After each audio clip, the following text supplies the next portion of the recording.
Bueno, me presento entonces. Mi nombre es Jorge Colmán, soy trabajador de la educación. También, obviamente, tengo militancia en el plano de los derechos humanos, como miembro de la Comisión por la Recuperación de la Memoria de Campo de Mayo. En este caso, ocupo la vicepresidencia de ese organismo, que preside un docente que es el compañero Antonio Fernández, docente, dicho sea de paso, jubilado de este distrito. Bueno, y además, generalmente hago también lo que llamamos investigación y o difusión de la problemática de los derechos humanos, como otras que tienen que ver con el carácter social de nuestro distrito. Es un poco la presentación. Bueno, bueno, gracias, Jorge. Bueno, acá estamos con Lucas, bibliotecario del CIE de Malvinas. Mi nombre es Mariana, yo soy la directora del CIE de Malvinas y bueno, nos parecía oportuno empezar este ciclo de charlas en víspera de esta fecha que, bueno, es tan dolorosa, pero tan necesaria recordar, que es el 24 de marzo. Así que, Jorge, ahí vemos, según tu presentación, que estás como muy ligado, ¿no?, a lo que es las políticas o las problemáticas en torno a las políticas de derechos, ¿no? Y obviamente el 24 de marzo está atravesado por todo lo que tiene que ver con los derechos humanos que, bueno, fueron violados o violentados. ¿Qué significa para vos entonces el 24 de marzo? Bueno, lo que es el 24 y el mes prácticamente, porque es un mes de muchísimas actividades que nosotros realizamos. Obviamente, para mí como trabajador de la educación, es fundamental hacer un trabajo de discusión, ¿sí? De lo que es la problemática de los derechos humanos, teniendo en cuenta que nuestro país en el marco latinoamericano sufrió una de las peores represiones y un genocidio que se llevó con la vida de 30.000 seres humanos. Obviamente también es un momento para discutir no solamente el pasado, sino también para discutir el presente, porque, digamos, parte de la problemática de lo que fue el golpe de Estado, de lo que mal se llamó proceso de reorganización nacional, es la imposición de un proyecto político y económico por sobre todas las cosas. Con lo cual esto tiene una absoluta vigencia porque el modelo que se quería instalar en aquel momento es el modelo neoliberal. Y es un modelo cercenador de derechos que, entre otras tantas cosas, quiere implantar, eliminando la ciudadanía, a todos los argentinos como simples y meros consumidores. Entonces, discutir del 24 de marzo lleva una profundidad en el pasado, pero también totalmente en el presente. Y es un mes, digo yo mes porque las actividades en el mes de marzo son enormes. Nosotros con la Comisión por la Recuperación de la Memoria de Campo de Mayo hacemos actividades en todo lo que es la zona. Ten en cuenta, Mariana, que el área de influencia de esta comisión tiene que ver con el área de represión que los militares y civiles ejecutaron sobre toda nuestra región. Estamos hablando de lo que se conoce como Zona 4, que es un territorio que abarca desde 3 de febrero San Martín hasta Zárate Campana, incluyendo el viejo General Sarmiento, Tigre, Escobar, Pilar, ¿sí? Y esto significa, entre otras tantas cosas, para cuantificar el área de represión, alrededor de 2 millones de personas, donde militares y policías, ¿sí?, tuvieron una participación activa en la detención ilegal, el secuestro, el asesinato y desaparición de los cuerpos de estas personas que eran detenidas desaparecidas. Y obviamente también significa un momento de reflexión, pero también de impulsar, entre otras cosas, la investigación de ese pasado nefasto para nuestra historia y que para nosotros es fundamental, más que nada teniendo en cuenta que como trabajador de la educación soy profesor de historia, ¿sí? Con lo cual, indagar en ese pasado, un pasado que todavía lamentablemente no podemos completar, porque la identidad de los 30.000 personas que desaparecieron todavía hoy son materia de discusión en enormes juicios, en enormes causas que se están desarrollando en nuestro país. Al respecto, Jorge, sobre la comisión, ¿no?, que vos ahí sos vicepresidente, ¿qué tipo de tareas o acciones en este sentido están realizando, ¿no?, la reconstrucción de esa historia y cómo lo hacen? Me Bueno, gustaría ver cómo es esa investigación, ¿no?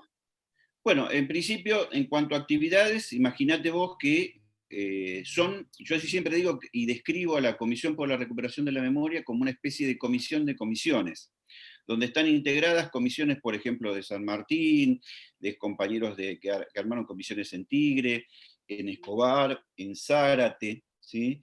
En el mismo Pilar, y cada uno de ellos tiene también como comisiones y como organizaciones sociales, tienen vida propia. Estamos hablando que, por ejemplo, este domingo se suspendió, por ejemplo, un mural que se estaba por hacer en el barrio La Chechela, en Escobar, pero también ya hicimos, como la pandemia lamentablemente no nos deja, hicimos una fotografía colectiva con alrededor de 40 organizaciones en el Monumento de Campo de Mayo, en Ruta 8 y lo que llamamos Puerta 4, ¿no? Pero también a su vez se hicieron muchas otras actividades. En Zárate nos han enviado unas hermosas actividades hechas por alumnos, dicho sea de paso, centro de estudiantes. Y en San Miguel, por ejemplo, se han hecho muestras de fotografías en sociedades de fomento que están y dentro de la comisión. Se ha puesto en valor, por ejemplo, la Plaza de la Memoria de José Cepaz con detenidos y familiares detenidos y presos políticos de José Cepaz, y la comisión ha elaborado un pedido de resolución al Consejo Deliberante de José Cepaz para declarar a Víctor Basterra ciudadano ilustre post-mortem por el informe que hizo Víctor Basterra en la causa ESMA, ¿sí? Es uno de los informes más voluminosos y que se desarrolló prácticamente su presentación en conjunto con el CELS en José Cepaz, ¿sí? Hay toda una historia detrás de Víctor Basterra en el guardar esa información que se producía mientras él era trabajador esclavo en la ESMA, sacar esa información, distribuirlo con su familia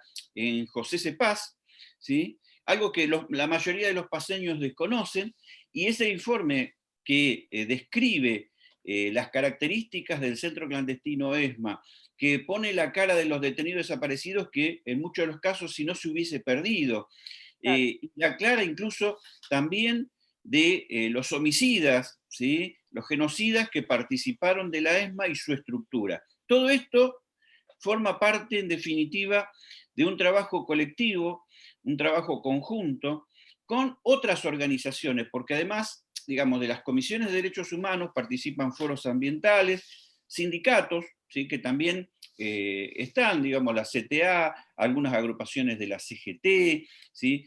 Y bueno, todos en conjunto generalmente generamos acciones en todo el mes para que, digamos, hacer presente la definición que tenemos como memoria, verdad y justicia.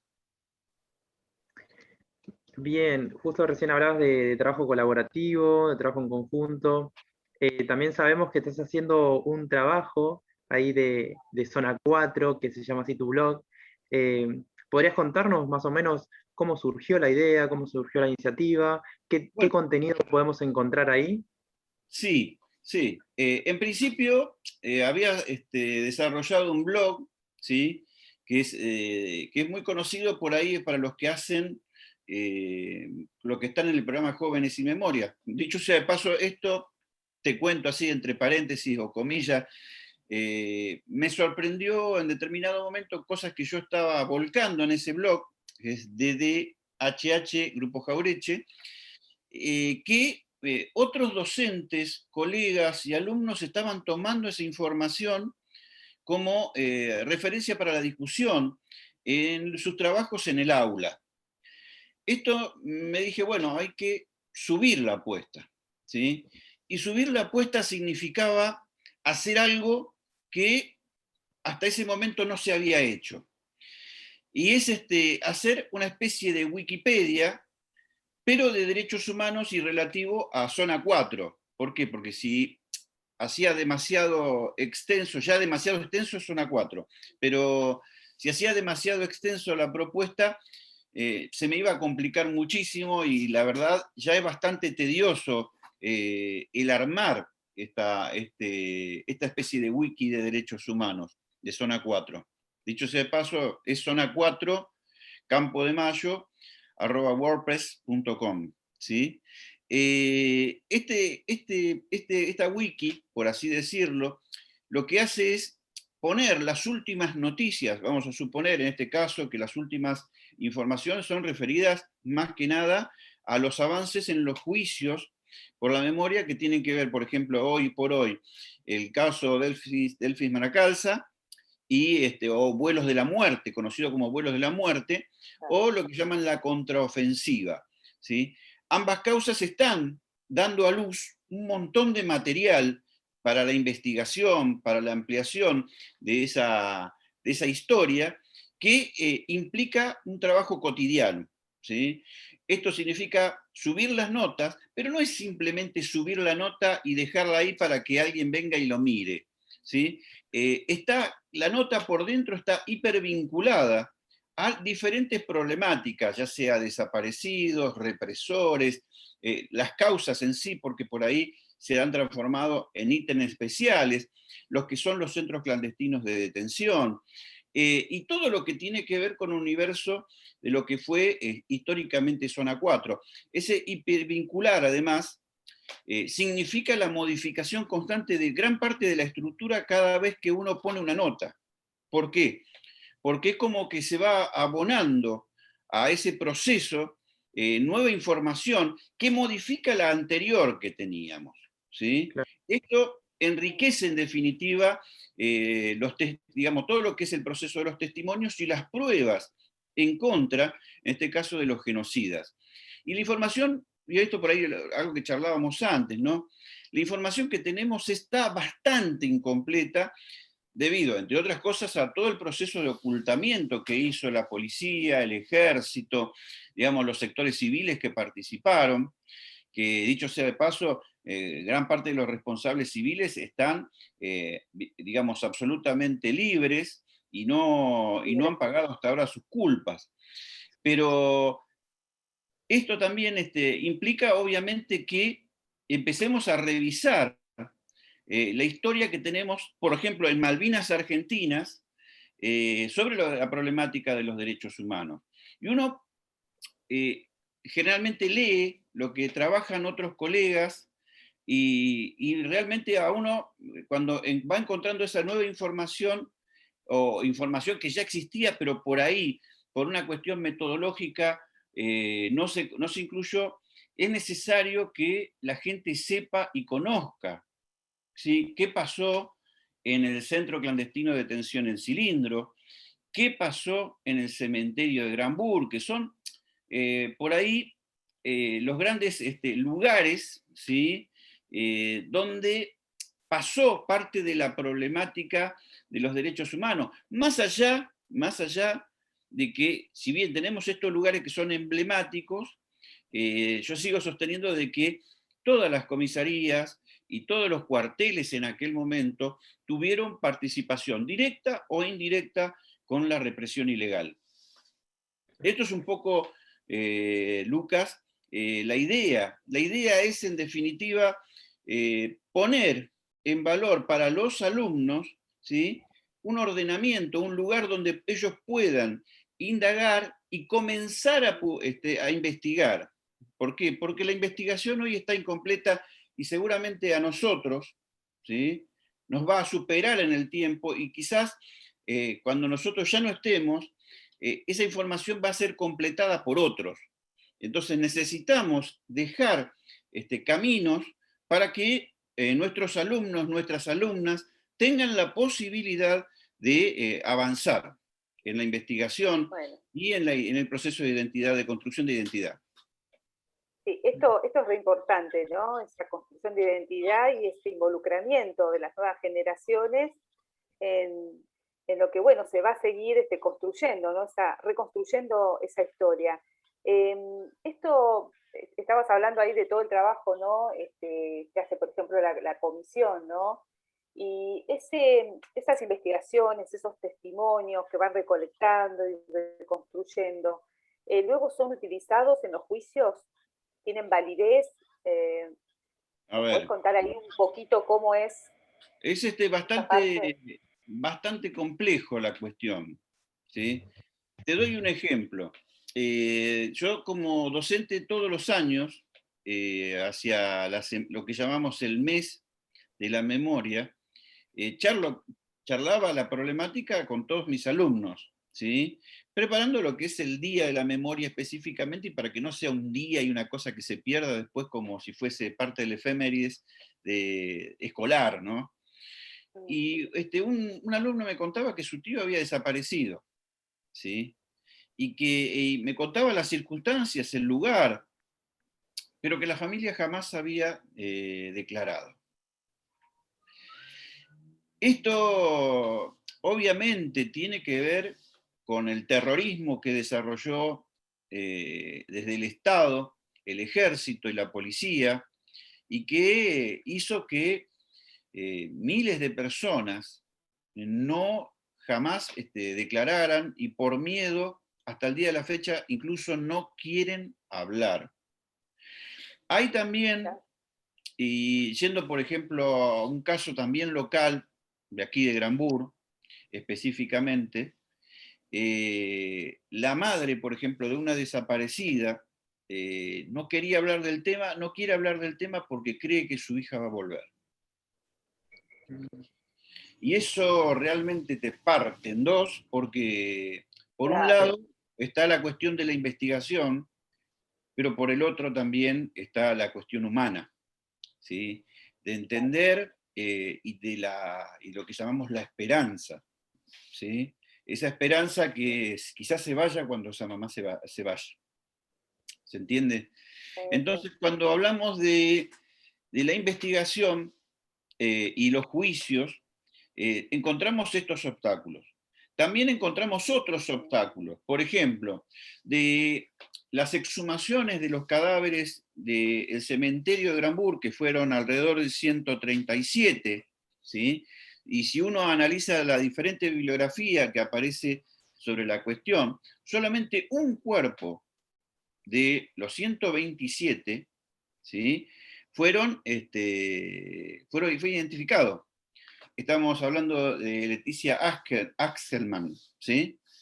Esta era dicha sea de paso, una alumna, ¿sí? De militancia peronista, de la UES, muy joven, adolescente, que desaparece, por ejemplo, en el triple crimen de Del Viso.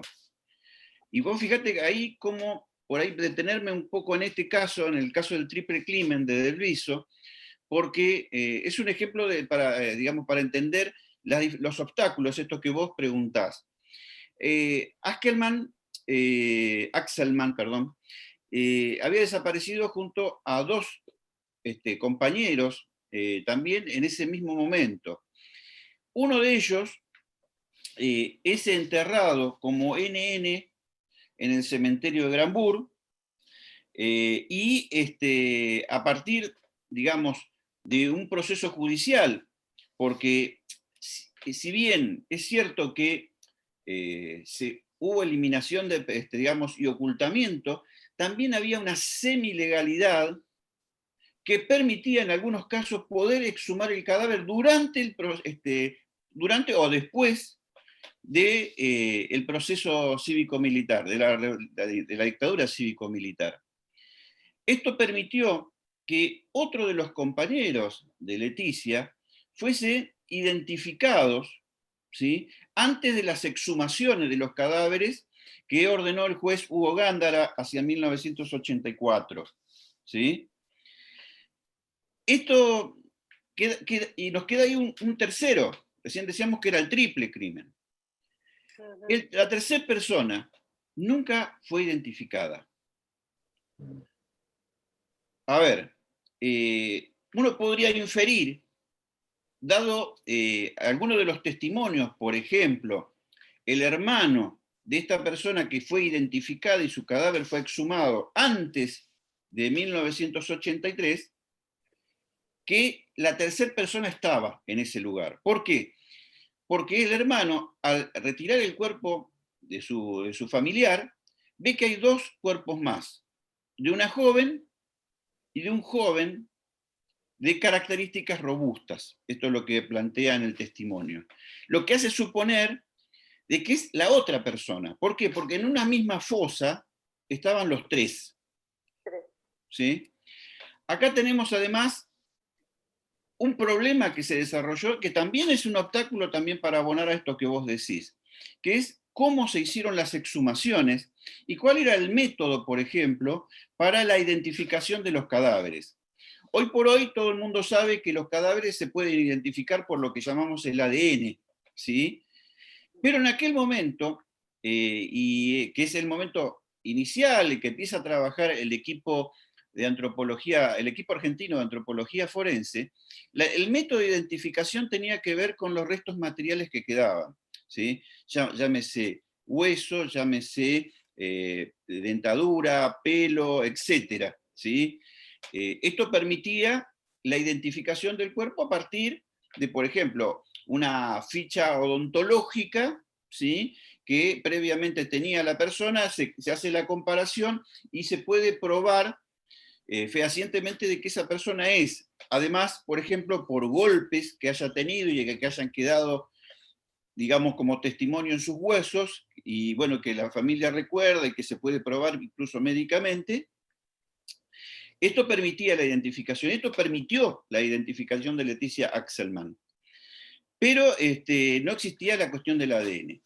Y acá viene la última cuestión, que es la más lamentable de todas, porque no solamente se sacó mal, se hizo una extracción, una exhumación de los cadáveres mal, muy mal hecha, de hecho se hizo en 3 días, ¿sí?, cuando eso en realidad debió haber llevado meses, meses, ¿sí?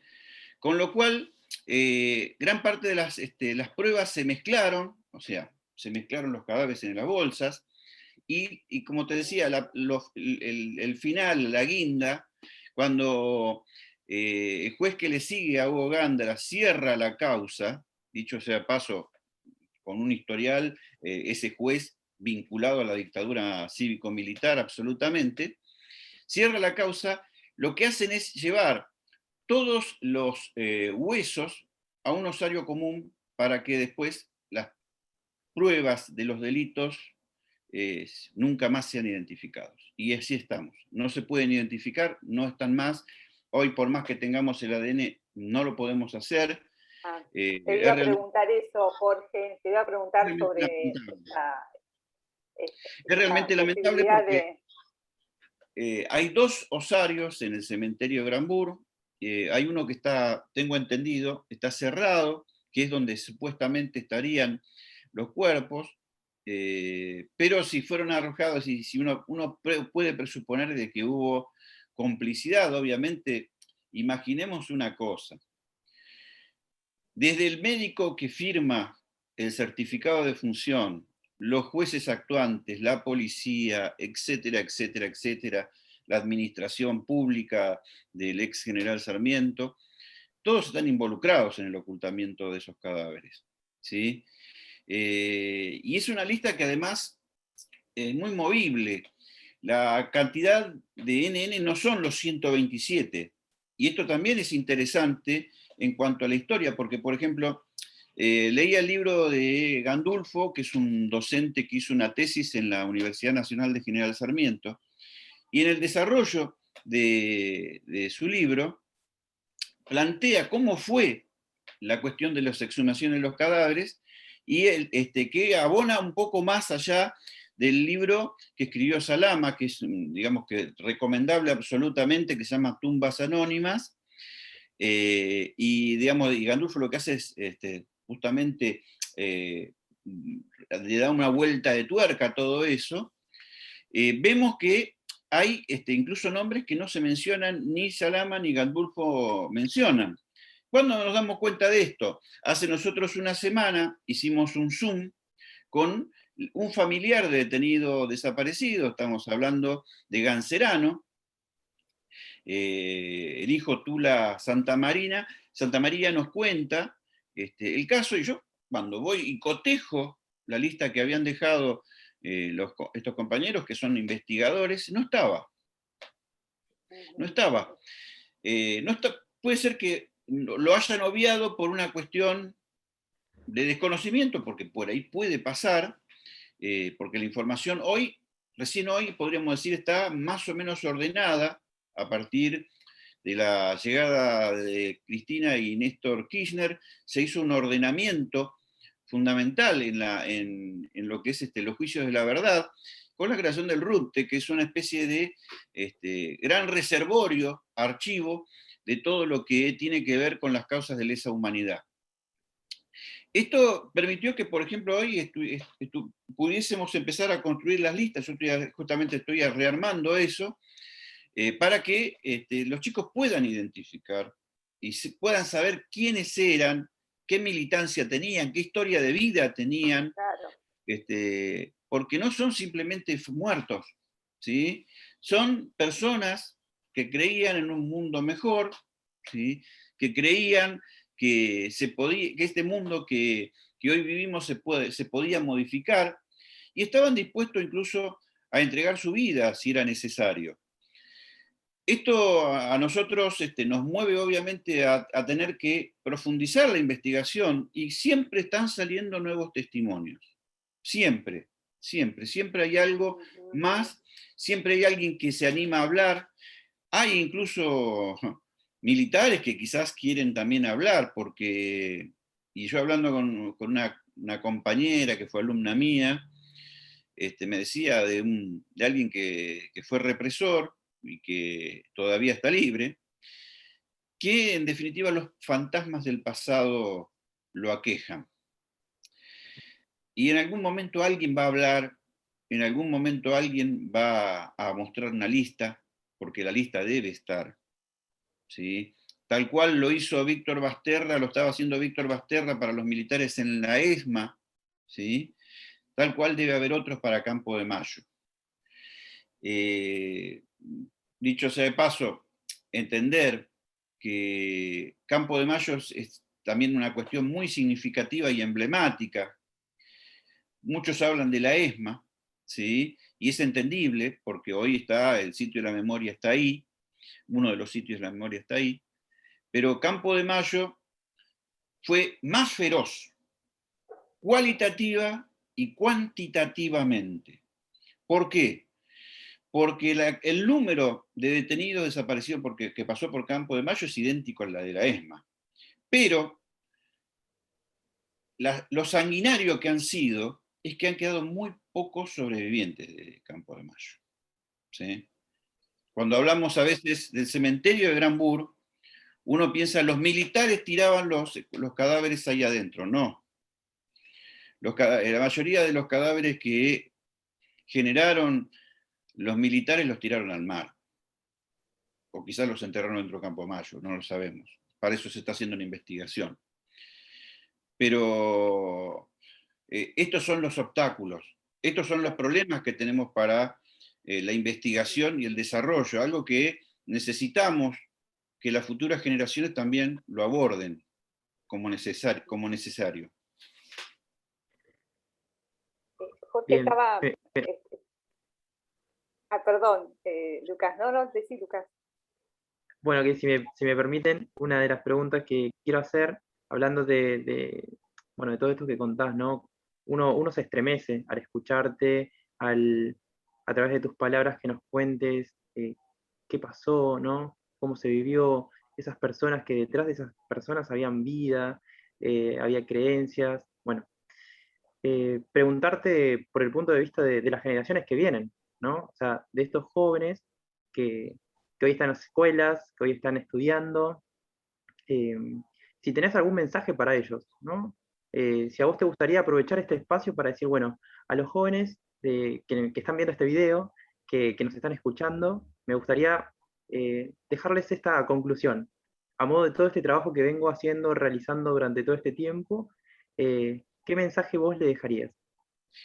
Bueno, en principio, Lucas, yo creo que entiendan de que esto no es un hecho simplemente del pasado, de algunas generaciones atrás que ellos particularmente no vivieron, ¿sí?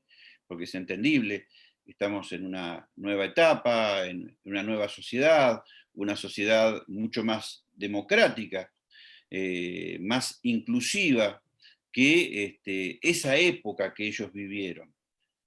En principio, a interpretar las características y la coyuntura históricas, pero entender que esa coyuntura histórica, ¿sí? esa lucha que dieron estos 30.000 personas que fueron detenidas, desaparecidas, tienen una absoluta vigencia esa lucha. Si hoy entendemos que tenemos más democracia, si hoy entendemos que tenemos más inclusión, se debe específicamente a esa lucha de esos 30.000 personas detenidas desaparecidas, que abonaron en principio una justicia que, por ejemplo, en países europeos no se dio.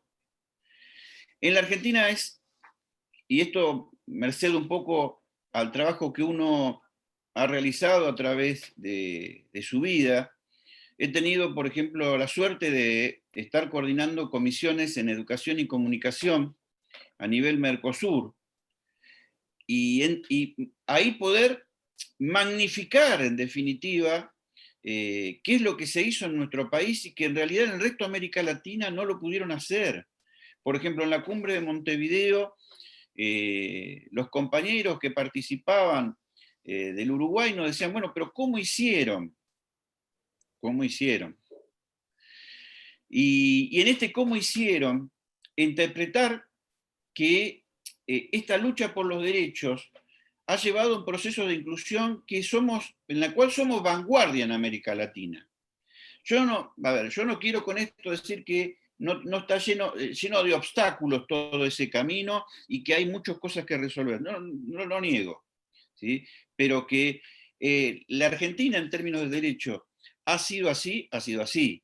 Digamos, tuve una discusión una vez con una persona de nacionalidad española que medio como que intentó desmerecer lo que hacíamos en la Argentina, en definitiva un poco, yo digo, digamos, con esa forma de entender la Argentina a través de determinados periódicos, ¿no? Eh, y de ese sentido común, comillas, que generan esos medios corporativos de comunicación. Y le dije, mire, nosotros hemos avanzado hasta donde pudimos con los juicios. Ustedes todavía no resolvieron lo que pasó con el genocidio que generó Franco. ¿Sí? Entonces ahí uno entiende, viendo el marco latinoamericano, viendo lo que pasó en Europa, que el juicio de las juntas militares tiene un significado en materia de derechos, en materia de inclusión, ¿sí? Seguimos discutiendo esto, pero también tiene importancia en cuanto a la interpretación de la política en la actualidad.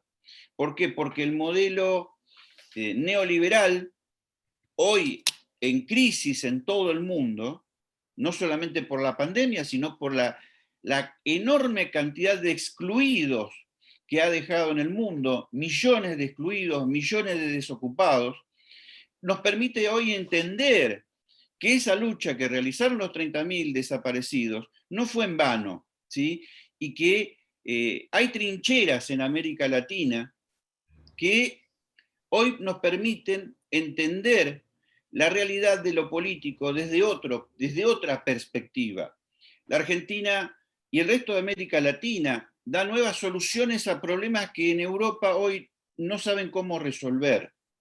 ¿Sí? Hablan del milagro argentino, hablan del caso boliviano, hablan de los diferentes casos en América Latina que plantean alternativa. O sea, un papa es argentino y eso tiene que ver también con que Argentina y América Latina unida es para el mundo un lugar de esperanza, es un lugar de propuestas alternativas, seguramente lleno de procesos de luchas, lleno de procesos de avances y retrocesos, pero que para nosotros es fundamental interpretar.